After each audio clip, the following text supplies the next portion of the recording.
emergency for the first time in America. This is Jim, and receiving this message. We are Ken Jennings and John Roderick. We speak to you from our present, which we can only assume is your distant past, the turbulent time that was the early 21st century.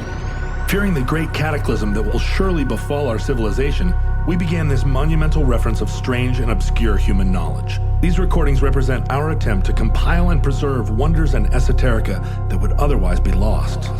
So whether you're listening from an advanced civilization or have just reinvented the technology to decrypt our transmissions, this is our legacy to you. This is our time capsule. This is the Omnibus.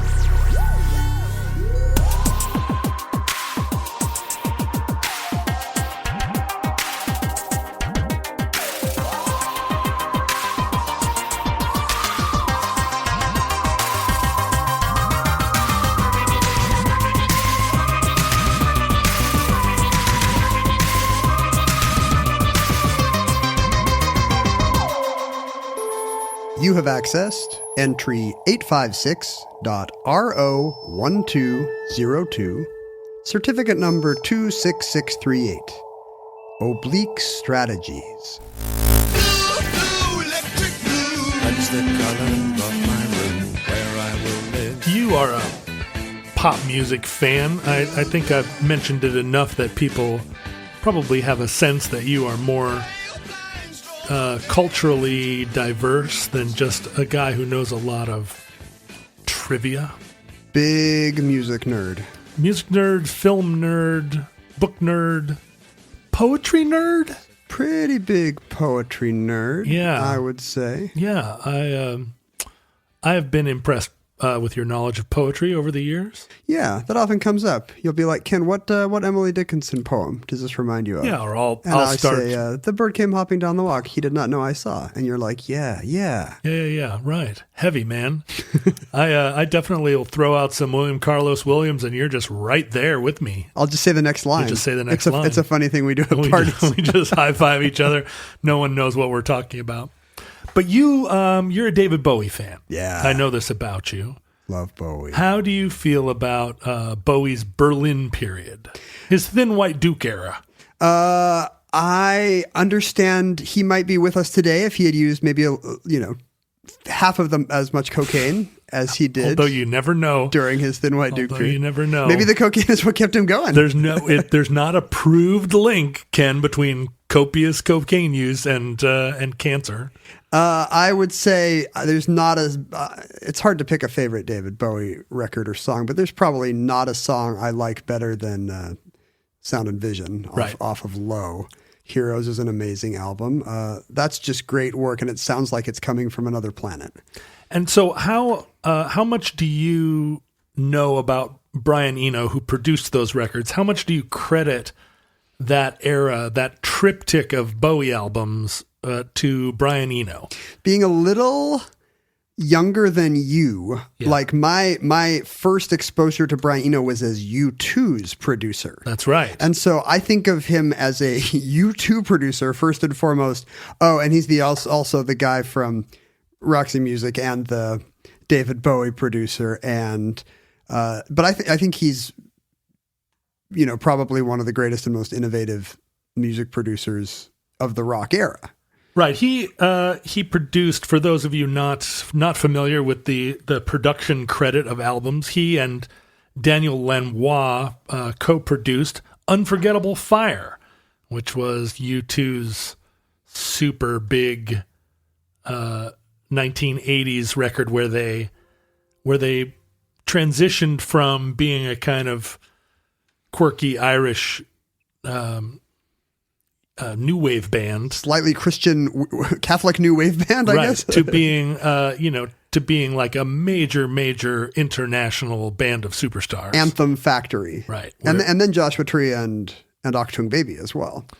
But where Daniel Lanois is an extremely accomplished musician, he can play the pedal steel like nobody's business. Eno never credited himself as much of a musician at all. He much more sort of thought of himself as a conceptual artist when he joined Roxy Music in the early days, it was by happenstance. He met the sax player in a subway station. Is that right? And hey, we need a synth player. The guy was like, "Hey, want to play the synthesizer?" And he, in the early days, refused to appear on stage. He sat behind the mixing console and added synth effects, and then also actually sang backing vocals from backstage, from the mixing board. Yeah, that kind of seems like that goes with the cerebral image we have of Brian Eno, right? Yeah, that's right. And when he did start appearing on stage in Roxy Music, and Roxy Music had a certain kind of on-stage look and feel, but Eno came out in basically Peter Gabriel in Genesis style costumes, big elaborate outfits that set him apart. Kind of like the guitar player of Limp Bizkit, who often wore black contact lenses. You have to wonder what the rest of the band thought about that. You really do, considering the rest of that Limp must have been Bizkit. A conversation. Oh, I was thinking of Roxy Music. Oh, and Roxy Music, but too. Yes, Limp Bizkit as well. Yeah, right. Brian Ferry was trying to present himself as a pretty suave operator. Exactly. And then he's got his wingman is a real peacock. But Eno came at music from outside and added kind of, I think his approach to it was, I'm not here to be a virtuoso. I'm here to use music and sound in particular as another palette in the creation of art. He's an idea guy. And in that, he was influenced by the painter Peter Schmidt, who was an English painter who kind of was a polymathic artist and someone who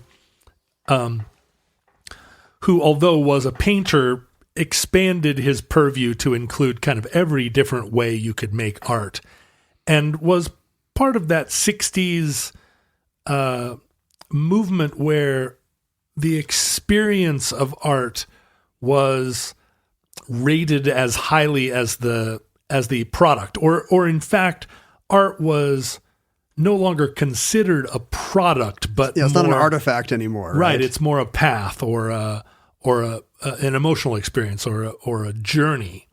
And is this his work I'm looking at? It's kind of watercolors, often very kind of minimal landscapes. Yeah, his muted palettes. They almost feel like they're made out of ripped paper, or they're multimedia works. But they're representative. That's interesting. They're actually pretty, which I was not expecting. They're beautiful, and he also was a teacher, an art teacher, and influenced.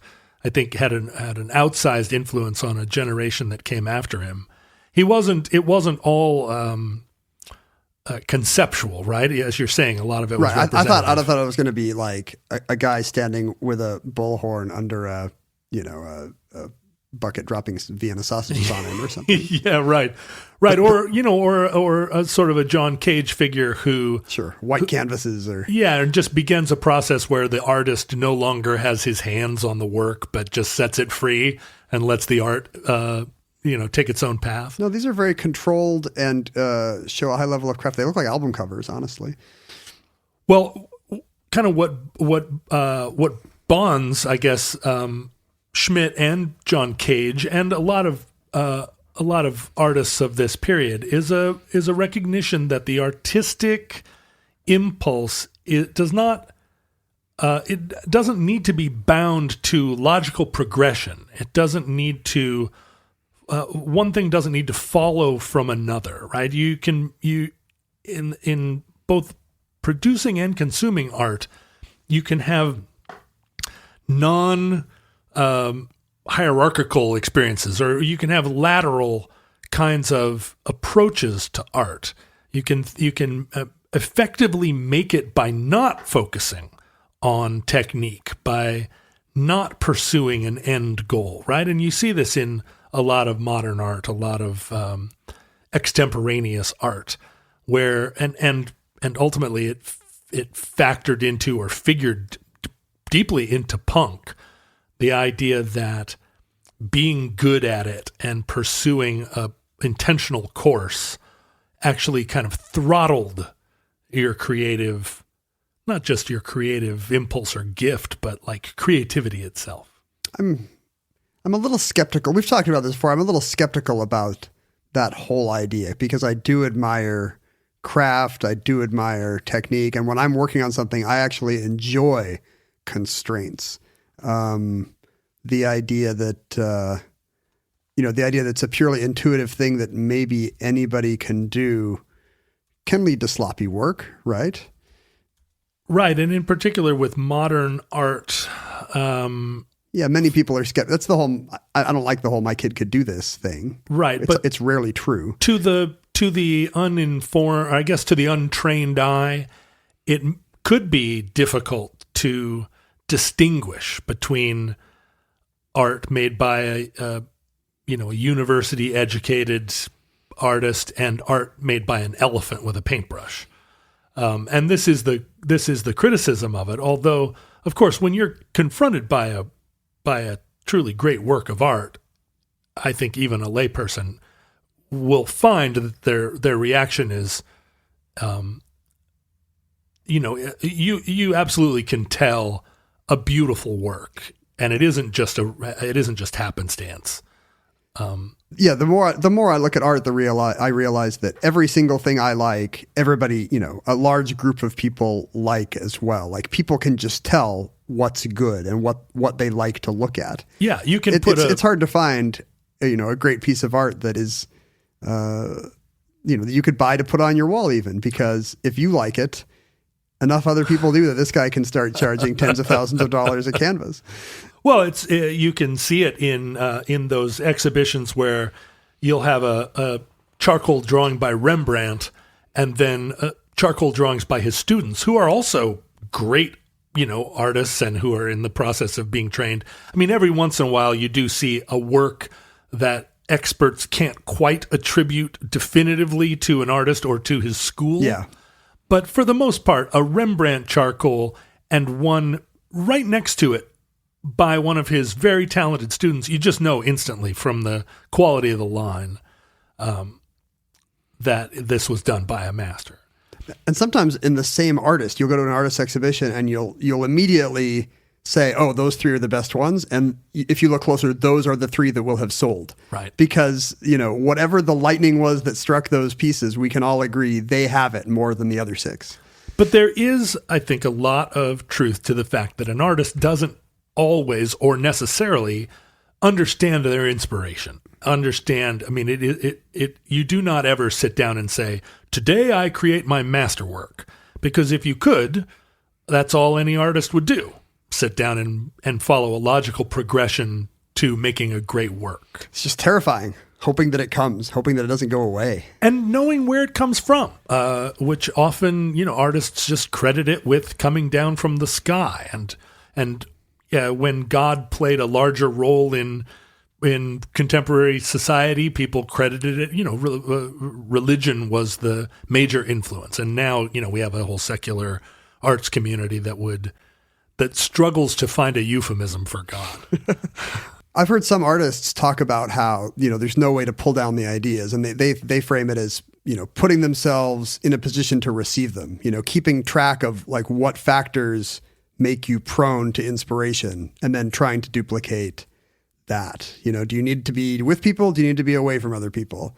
Do you need to be up early in the morning? Do you need to be up late at night? Just create the incubator for it. But you never know when fertilization is going to happen. Right. And unfortunately, even that is not because you can set up the exact conditions where you made your last great work and find yourself utterly blocked. Whereas on your way into town on the train, you suddenly get electrified by a new idea.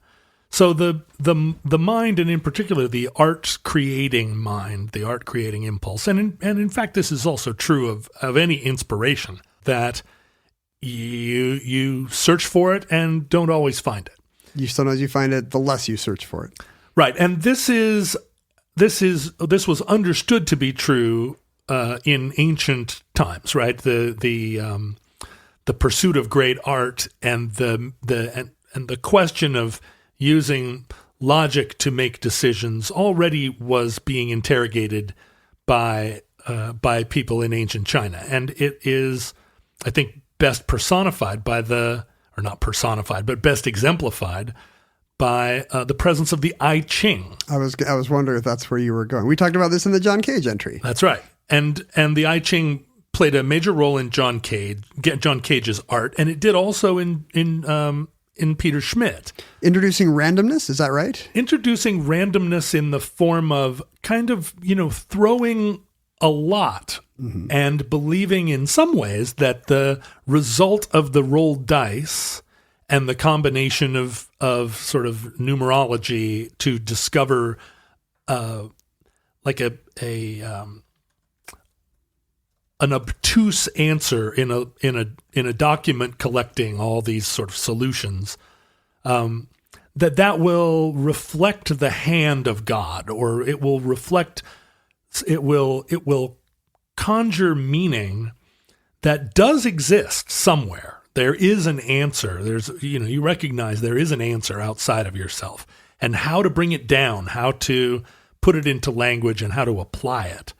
And the I Ching does it in very practical ways, right? Each possible hexagram, each arrangement of the lots is related to a short text. Is that right? Like a message. Like it literally, the book will give you the message that you were supposed to get at that moment. And then your interpretation of it becomes... The messages are carefully chosen to not be direct. Right. And whole schools evolve trying to figure out, well, is there a comprehensive theme to interpreting these things? Does each person go run off with and I'm sorry, I mispronounced it as I Ching, the I Ching.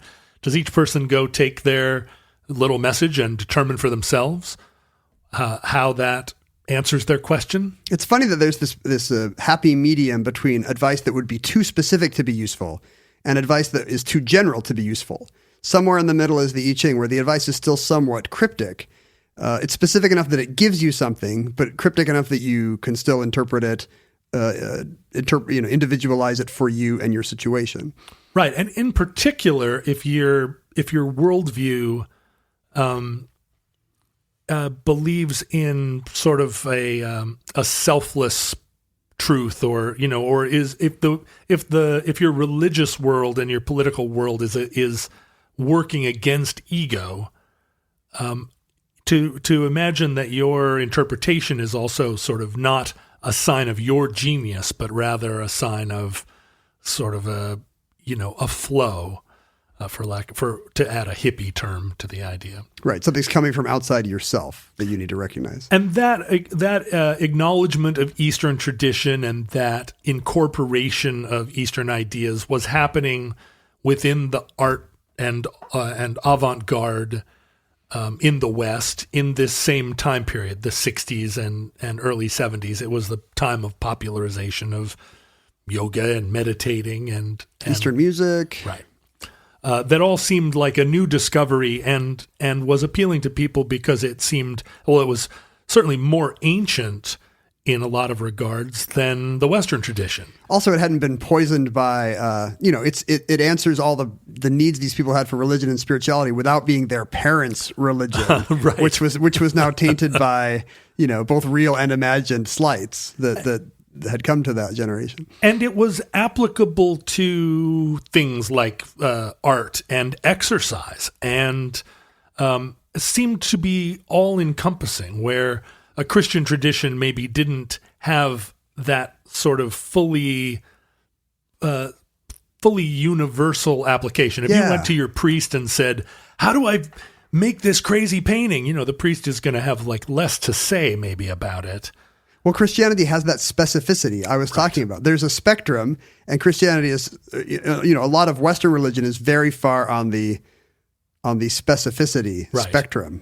And its primary concern is what happens after you die, or in some, or how to behave according to a moral path that will assure your fate, right? Rather than what is your process. But a lot of very specific suggestions. Here's the way God would like you to dress. That's right. Here are the things God would like you to do. Here are the different things He would like you to do on a Sabbath. Here are the things He wants you to eat. There's a lot of that, and it's very hard to apply specific codes like that to what should my It answers questions. It answers questions like, what kind of person should I be on one axis? Right. Should I cheat on my wife or not? But it does not answer questions on the axis of what kind of art should I make. Right. If you throw the I Ching of Christianity, the answer is going to be, maybe God doesn't want you to make this art. If you're having trouble, Have you thought about not wasting your time so much, Brian Eno? Wow, that's really good.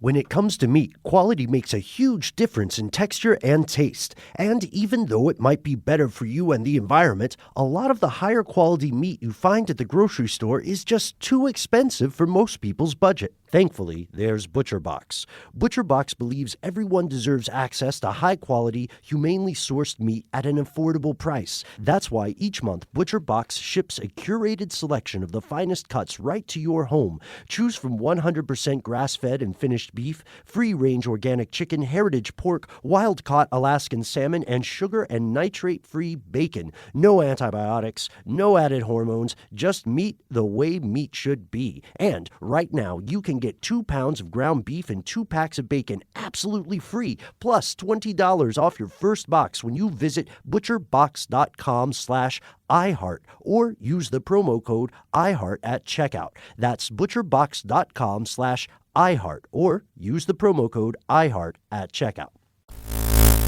You know, Eno was influenced by Schmidt and by Cage, and was after he left Roxy Music, because he'd been in Roxy Music for a couple of years and it didn't work out because probably Brian Ferry was wearing ascots and he was wearing feathered headdresses, and they had a little parting of the ways. A band can only have one Brian, and it doesn't matter if you spell it differently. It's like the homophone of Brian. You get one. Well, and the thing about Brian Eno is he is very posh. Brian Eno's full name, I don't know if you know this, is Brian Peter George Saint John Le Baptiste de la Salle Eno. Whoa. Yeah. Really? So he's not like Brian from the block. He got a nice art school education because his parents could afford a nice art school education. Well, and also he has that kind of rarefied gentility in his air. I mean, Eno sounds so space age. You're like, oh, well, he must have changed his name at some point. It's one backwards, you know? Right. But no, it's actually it's a French Huguenot name that sounded like Eno or something, and it got anglicized into ENO. So he came with this Blade Runner name ready to go. Yeah, right. And he has a kind of Blade Runner. I mean, he's slim, he's otherworldly, and especially, right now he's wearing weirder glasses than anyone else on Earth, probably. Like no matter where he is. Although he does the thing where he is restrained. He's not Elton John, right? I mean, he was. But he somehow got a little bit, some kind of Scandinavian rigidity to him. Yeah, he became more disciplined as time went on. But after he left Roxy Music, he immediately began working in what he described as ambient music, which was not music where he was searching for the perfect melody, but rather music that was meant to be experienced as a component of an experience, or music that was atmospheric. Yeah. It lends a feeling. Not a story or as you say, even a melody. There's really often it seems structureless. Right. And it does it now it's been duplicated so many times that it feels almost like, we hear that kind of music in nature documentaries. Yeah. You can't turn on the TV without hearing it, but imagine the first time he was like, no, this is music too. Yeah. Believe me. And it was, it was astonishing, and it had a wide ranging effect. I don't know if you've ever listened to music for airports while in an airport. Does it change the work? But I have, and it does. You walk around an airport with your headphones on listening to music for airports, and you're like, I get it now. I get it. But it made him a popular, his sort of sonic experimentation made him a popular choice for avant-garde musicians to employ as a sound effectist, or in Bowie's case, and in a lot of other cases, as a producer. And does it vary how much a producer actually contributes to the sound of the record? Absolutely. I mean, some producers bring a real engineering perspective to records, where they use the technology and the tools of the recording media to make interesting drum sounds and to make interesting to make the compositions more interesting, to say, why don't we take out that chorus and put in, or hop to the solo and so forth. Mm-hmm. And there are other producers. I mean, in hip hop, right? Producer, the name producer is given to the person that produces the track, the sound that the rapper raps over.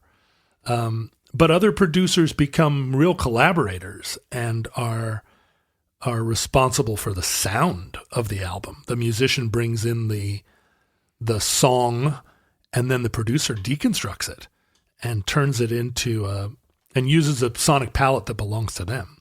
And I think in the production of the U2 albums, Daniel Lanois was the person that brought the more formal production, the guy behind the soundboard that had comments on the bass part.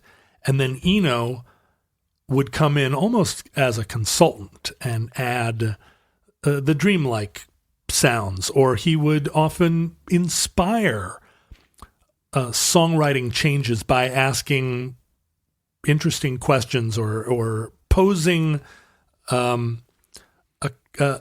posing an approach, because there's and less a technique than actually like a very broad concept.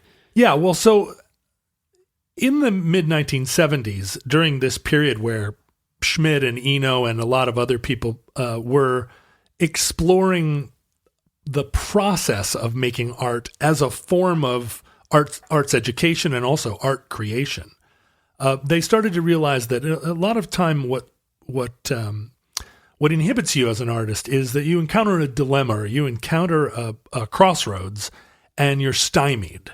You don't know what to do next. It's not a dilemma between two things. You are blocked. You don't know what comes next. Is it like that? Yeah. It is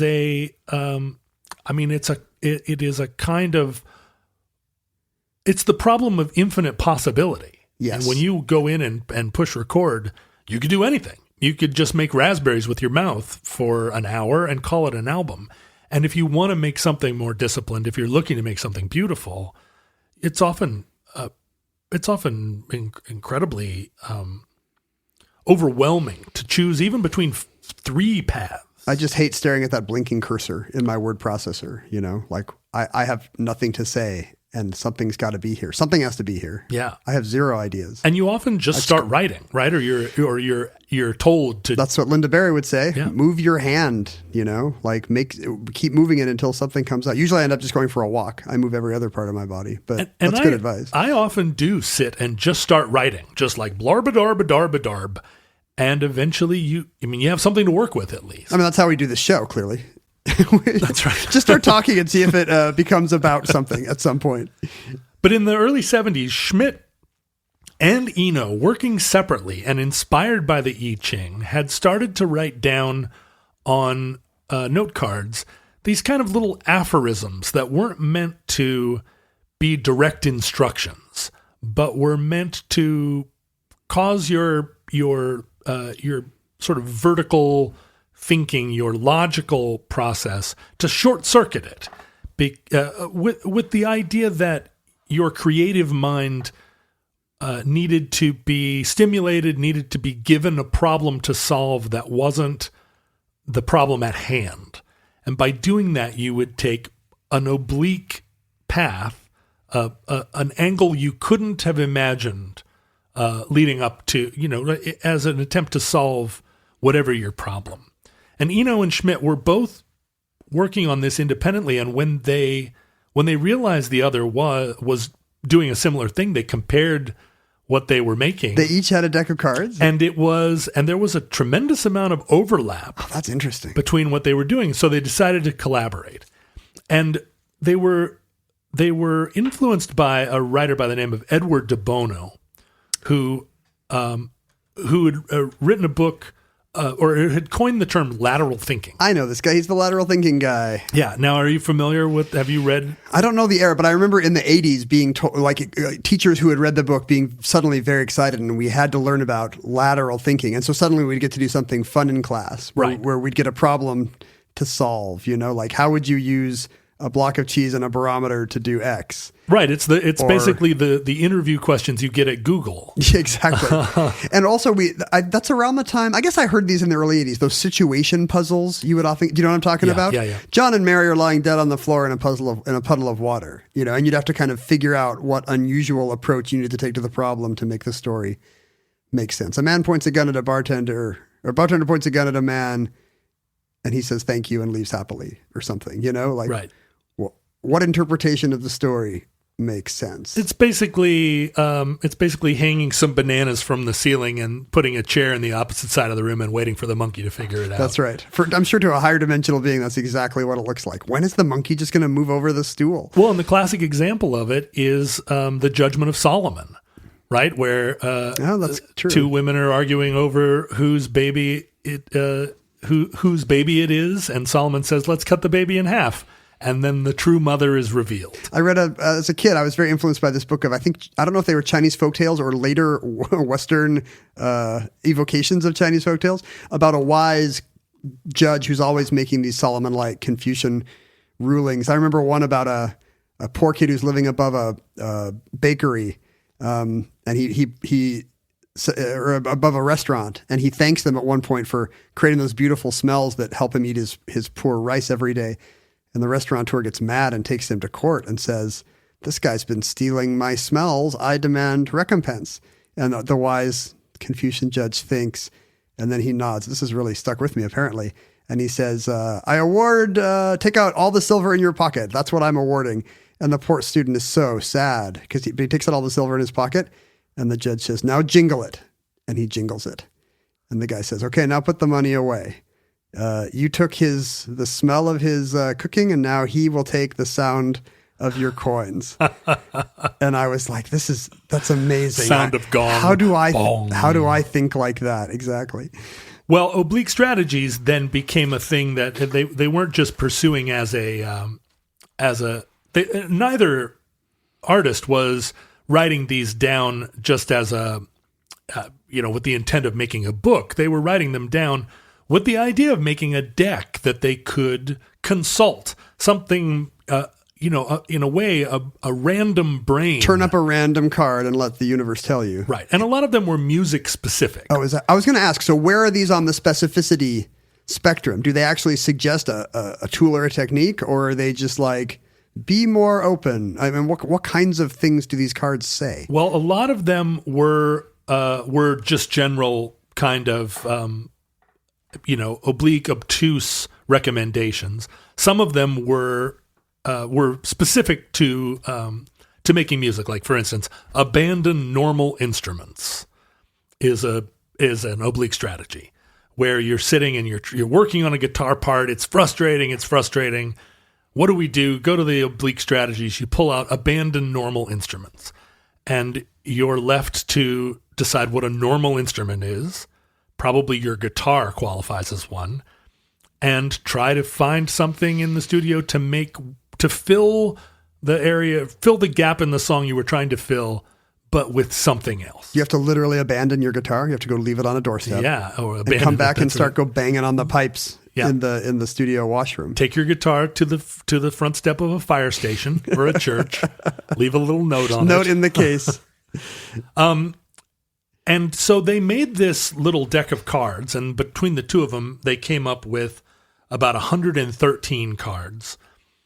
And they published them. They made them with the intention of handing them to other people and having them be useful. Like just to friends in the art scene, or is this a mass market item? It was not a mass market item at first. It was the first edition they made about 500 of them, and they were, they're handsome because these are artists making it. So it was a little black box that had these cards inside, and they were signed, and, they recognized that they were making an artifact.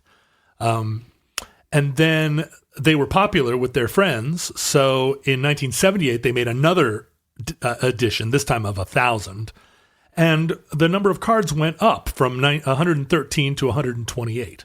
Now you can imagine once you'd made 113 of them that you would be inspired and keep making oblique strategies. So I was surprised to learn that in that 3 years, they'd only added 15 cards.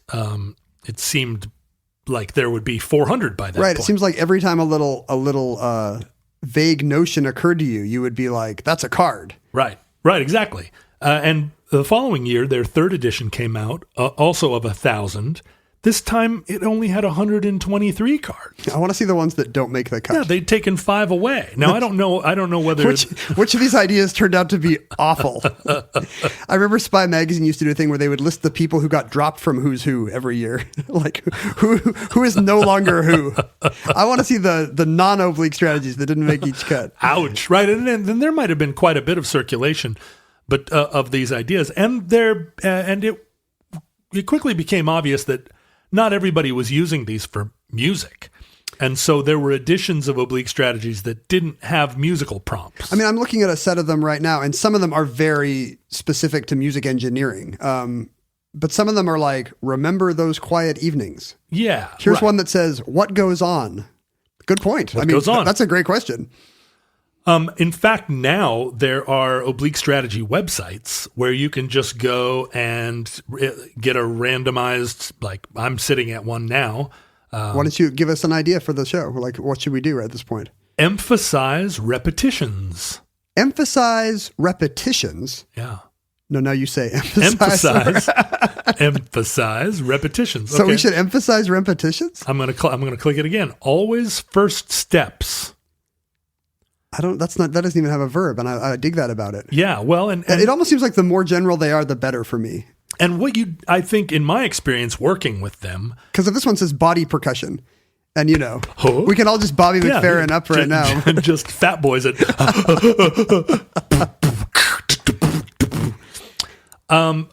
In working with these, and I have used them creatively. You have. If you give yourself the leeway to like pick through 5 of them until you find one that you like. Oh yeah, is that better or worse? It's worse because sitting and working with always first steps, it really requires that you surrender and surrender to what this is, and what you pull out of always first steps is going to govern your choice, because you're looking for. I mean, to sit and pick cards until you find one that works for you, you're not surrendering your executive function. And the art I like has surprise and mystery, I guess. And this guarantees some kind of level of unpredictability. All right? Art with surprise and mystery to it. Right. And you're going to work in with your hands in a different way. If you set out to pursue always first steps in the process, and particularly if you pull that out in the middle of a recording session, where do you get to first steps, What if you accidentally were doing this and you kept turning over cards and it said things like 9/11 or a baby with leprosy, and then you're like, oh, these are cards against humanity. Yeah, you can't record a record with those. Although you probably could. It would be maybe like a Insane Clown Posse record or something. I'm sure there are people out there that are doing that right now, or if they weren't, they're going to do it tomorrow. Have you always wanted to learn to play an instrument? Maybe you've even tried at some point, but gave up because you felt lessons were too expensive or that you just didn't have the time. Thankfully, there's Musician. Musician is the fun, easy, and affordable way to learn guitar, piano, bass, ukulele, and even singing. Just download the app to your desktop, tablet, or phone and start playing. Musician gives you 24/7 access to a vast catalog of video lessons from professionally trained educators, as well as thousands of exercises and songs across dozens of music genres, all tailored to your goals. And with Musician's award-winning technology that listens to you play, you'll get real-time feedback on timing and accuracy, so you can actually see yourself improving as you learn. Start your extended 14-day free trial of Musician's Premium Plus package at musician.com/start. That's unlimited access to thousands of lessons, exercises, and songs on as many instruments as you want for 2 whole weeks. Just go to musician.com/start. That's YOUSICIAN.com/start.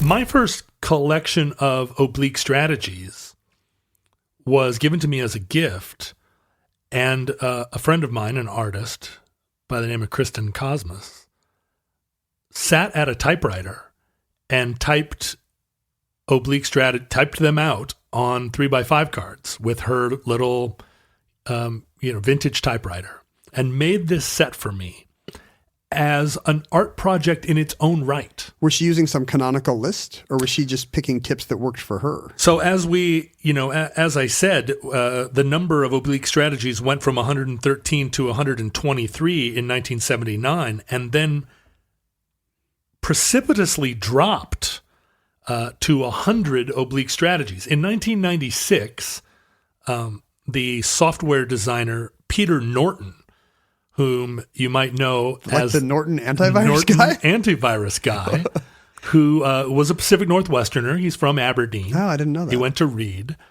and he was he worked for Boeing and was sort of just a general problem-solving engineering type, and bought one of the first IBM PCs, and early on realized that, he accidentally deleted a file, as we all have done 1,000 times, but rather than tear his hair out, he set about to write a program where he was able to retrieve the deleted file.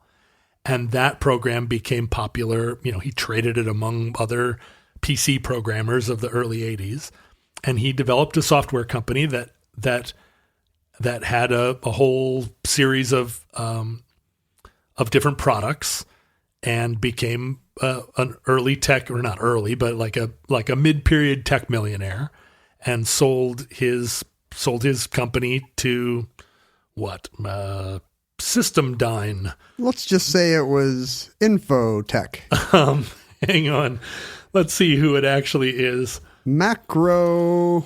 Yeah, it's Infodyne Tech. It was Verb. CompuServo Corp. It's by Symantec, or Symantec, which is a company that makes I knew Norton, that. the Norton family of Symantec products. still makes Norton utilities today. Yeah, that's true. Symantec. So he became a millionaire, but at a certain point was had been influenced by oblique strategies, or was aware of it, and he asked Eno's permission to make an edition of them for his friends.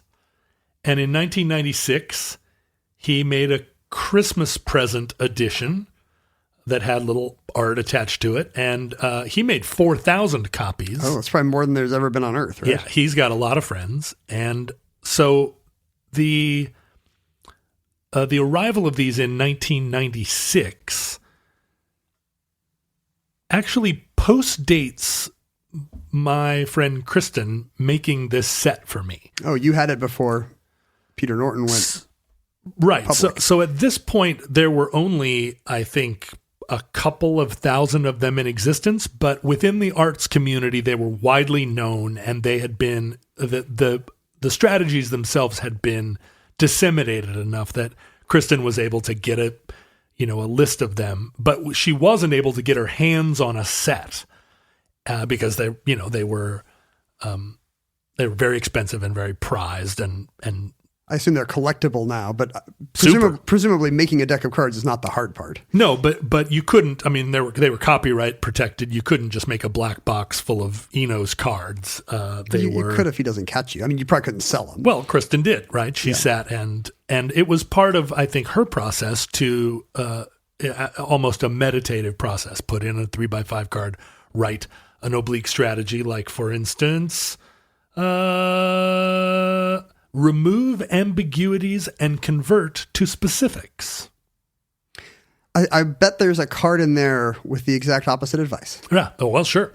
I was reading a story about how when Bowie and Eno were working on, I guess it's Heroes, the instrumental track Sense of Doubt, which kind of has an oddly dramatic through line and a bunch of surprising things in it, they had each drawn a different card. And Eno's card said, make everything as similar as possible. And Bowie's said, emphasize differences. So they both had to compose this track aligned with competing oblique strategies, and kind of the oddness of that instrumental is what results. Well, and I think that is that's exactly how they have appeared in my music over time, right? You're given a problem to solve, and often it is against what everyone in the room actually wants to do. You do not want to convert specifics to generalities at the point at which you're like stymied You want some freaking solid advice. Look, just tell me whether Yeah. we should put the key change here or not. Right. Now, Kristen, I think, became aware of oblique strategies because they appear as a plot point in the movie Slackers. Oh, the Richard Linklater movie? Yeah. Slackers, the 1990 sort of Generation X cult film. Slacker. We're gonna get notes. Right. Sorry. Slacker, not Slackers. It's like, I think it's Linklater's first movie. Slackers is what we called one another. Slacker is the film. But a character in the movie walks around sort of handing out oblique strategies cards. I remember this. I didn't know what they were. Yeah. And one of the cards, and kind of the most famous one, was not actually one of the canonical oblique strategies. Not original? It wasn't. No, it said, withdrawing in disgust is not the same thing as apathy. Oh, becomes an REM lyric. That's right. So REM then takes REM that. says Richard meaning Richard Linklater. Richard said withdrawing it. But so does that mean Michael Stipe did not know it was an oblique strategy? Because he credits Richard Linklater with it. Well, he credits him because it's not Brian Eno. It's not a real card. It's a fake oblique strategy. And what I found when Kristen made my set was she made her own. There are more. I have more than 113. Some of them are interpolations by her. Yeah, and it's incredibly seductive to do. And I've sat and made oblique strategies. I love the idea of you producing a deck that has some of hers and then some of your own. Yeah. And then somebody else produces one that has the ideas of yours they liked plus their own. Right. I like it mutating and tendriling out. They're really beautiful, and they're really they're not easy to make because they have to reverberate because they are inspiring lateral thinking. They are in the Peter Schmidt wrote a book called The Thoughts Behind the Thoughts. They're trying to convey and conjure something otherworldly, or at least to break your pattern. And so you can't just write down, take a walk, or go generate some static electricity or whatever. Like they have to have an element of bafflement. Have you thought of? What do you think about lateral thinking as it applies to non-artistic fields? Like it's important to, for engineers coming up with novel solutions as well. Or, I guess comedy is an art, but I'm thinking about improv people not taking the first idea, but waiting for something weirder to occur to them. Right. It's a little bit yes and. Yeah. I think there's hardly any realm that requires, and engineering, of course, requires a lot of creative thinking. Sure. Like I know you put down computer programmers, but should a good programmer have a stack of oblique strategies when they are trying to figure out the best way to sure deliver a product? They absolutely should. And I disparage computer programmers because it is hilarious for me to do, not because I actually don't think that they do good work. And because they have asthma and can't catch up with you. That's right. You can outrun them. But I do it mostly because they are heralded as the prince and princesses right. of our contemporary society, and I think that they need to be taken down a peg because they are egomaniacs. But oblique strategies remain a feature in music production. Coldplay has credited them, and other musicians will start off and have oblique strategies as a component of their process. I continue. It's easy to forget that you have them. It's easy to forget that they are an oracle, right? Someone that you can consult outside of your, when you're making an artistic work, particularly one that's collaborative, it's very seldom democratic, and it's often a very small group of like-minded people. And here you have you have some way to connect with the other. It's weirdly easy to just kind of stick with the process that you always do. It's I don't know if it's because it's reassuring or even if it's not working for you, it's just so seductive to just stay in that step at a time iterative process. And what you need is to step outside it. Yeah, and in music making, it's a big part of the process to try and make all your songs, if you're making an album, to make those songs feel like part of a whole. Like if you suggest to a producer, hey, let's record the drums for every song in a different location, the producer is going to push back because it will sound to the listener like an alien combination of like a playlist, like a combination of songs that don't belong together. And so in almost every recording session, you go in and record the drums for all the songs. And then you begin to add interesting other elements. But it's easy, I think, to make an entire record where you never once deviate from today's guitar day. Let's go record our guitars. I mean, it's the thing about music that doesn't interest me is that I think this song sounds too much like all the songs on the last record and all the songs on the record before that. And you'll hear it in modern pop music. There's never a point where the producer doesn't say, okay, let's bring a vocoder in here. Let's bring auto-tune in and we'll make this song sound like it's got auto-tune on it. No one ever says, let's pull out an Oblique Strategies card. And, they hardly ever say put auto-tune Is that what we need? We need to send Oblique Strategies to Scooter Braun? And like so. the next Justin Bieber record is going to sound so much better? Well, that would be my strategy. And that concludes Oblique Strategies. Entry 856.RO1202, certificate number 26638 in the omnibus. Listeners, simple subtraction. Simple subtraction. I'm not going to give your social media handles, just mine. Yeah, go ahead. Follow the stratagem. Don't forget to follow the Omnibus Project on all social media. I am at Ken Jennings on Twitter, and I have nothing else to say. Yeah. I have a part of this too. I can add my stuff later. Let me see. Analyze color changes in grading. That's going to be a little tricky in giving an email address. Well, but who knows what color changes mean? It's true. It could be vocal color. Mm-hmm. Don't forget to send us electronic mail, if that's available in your era, at theomnibusproject@gmail.com. Interesting that Gregorian chant is where you go. Is there a card for Gregorian chant? That would explain a lot of low, I think. Let's see what my oblique strategy is. Imagine the piece as a set of disconnected events. Okay. All right. So I'll read email addresses and you go out and crash your car into something. The Futurelings congregate on Facebook under a group of the same name. There are like-minded people on Reddit as well.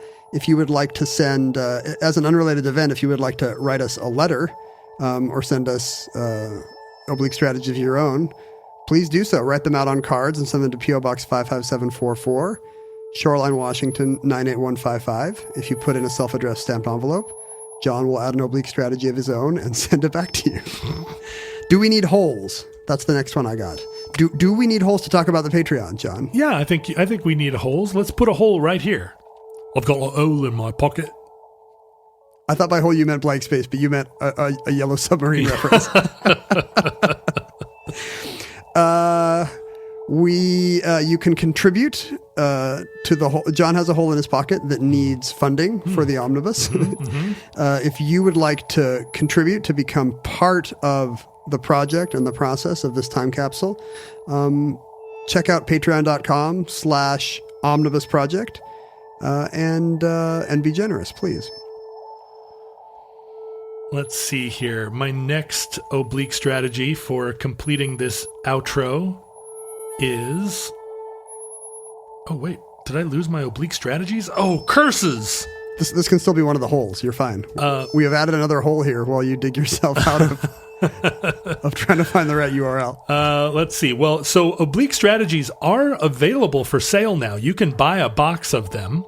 They've been licensed by Eno and are now in print, and the number of them available has exploded.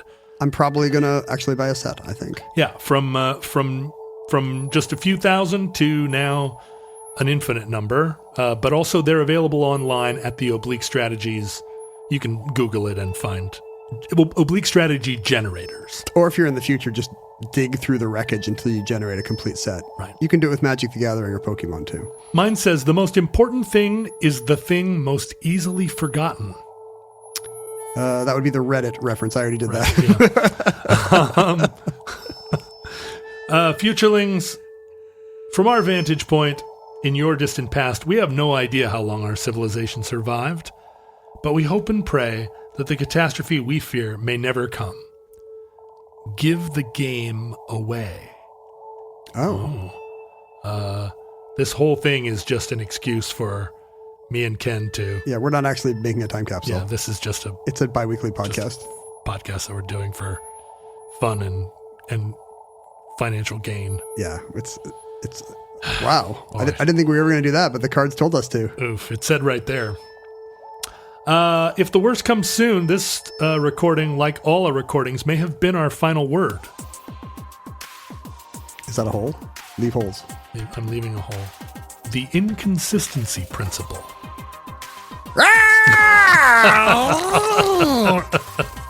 But if Providence allows, we hope to be back with you soon for another entry in the Omnibus.